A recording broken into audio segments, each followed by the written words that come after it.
নির্বাচনী প্রতিশ্রুতি অনুযায়ী ফ্যামিলি কার্ড কর্মসূচি বাস্তবায়নে তোড়জোড় শুরু করেছে বিএনপি সরকার। এরই মধ্যে স্পষ্ট করেছে কর্মপরিকল্পনা ও অর্থের উৎস, কিন্তু তা স্বল্প মেয়াদী।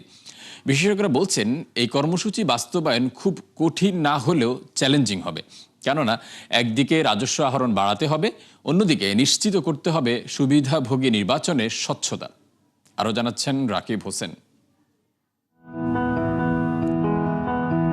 কড়াইল বস্তির সঙ্গে গুলশান, বনানী আর মহাখালীকে আলাদা করেছে এই লেক, যা পারাপারের একমাত্র অবলম্বন নৌকা, যেখানে রুটি রুজির বন্দোবস্ত মিলন মাঝির। দৈনিক 700 টাকা মজুরিতে চালাতে হচ্ছে তার 6 সদস্যের পরিবার। দেখা গেছে মাসের ভিতরে 20 দিন, মাঝি বেশি তো 20 দিন চালাই, 10 দিন আবার অন্য কাজ করি। আর যা মায়না পাই এ দিয়ে তো আর চলে না সংসার, খুব টানা হেঁচড়া হয়ে যায়। শুধু মিলন মাঝি নয়, কড়াইল বস্তির বেশিরভাগ পরিবারের অবস্থা একই। দীর্ঘদিন ধরে জীবনযাত্রার ব্যয়ের সঙ্গে পাল্লা দিয়ে আয় না বাড়ায় বিপাকে বহু মানুষ।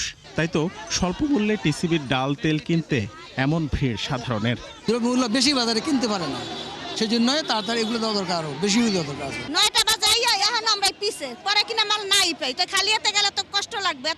নির্বাচনী প্রতিশ্রুতি অনুযায়ী দেশের 4 কোটি পরিবারকে ফ্যামিলি কার্ড দিবে বিএনপি সরকার। আগামী 4 মাস 14 উপজেলায় চলবে পাইলট প্রকল্পের কাজ। পরিবার প্রতি দেয়া হবে মাসিক 2,500 টাকা করে। আর প্রাথমিকভাবে 50 লাখ পরিবারের জন্য এই কর্মসূচিতে দরকার হবে 15,000 কোটি টাকা।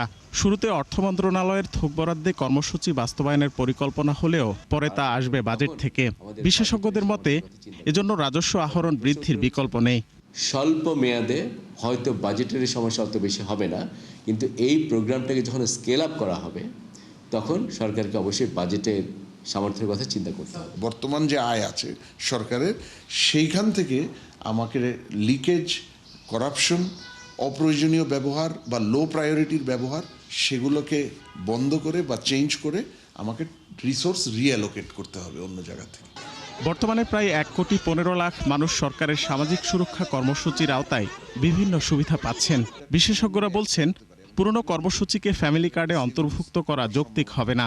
আবার সুবিধাভোগীদের তালিকায় দলীয়করণ হলেও মিলবে না কাঙ্ক্ষিত সুফল। ওই রাজনৈতিক যে অ্যাবিউজটা হয়েছে সেটাকেও আমার মনে হয় খুব দ্রুতই আইডেন্টিফাই করতে পারবে, এবং নতুন করে যাতে রাজনৈতিক অ্যাবিউজ না হয় এই ব্যাপারে সরকারে আমার মনে হয় নীতি নির্ধারক পর্যায়ে একেবারে খুব সতর্ক থাকতে হবে।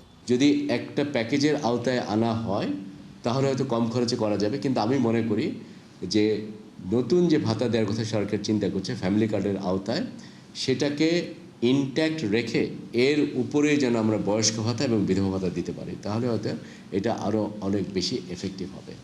আগামী 10 মার্চ থেকে ফ্যামিলি কার্ড বিতরণ করার পরিকল্পনা সরকারের। রাকিব হোসেন, 71, ঢাকা।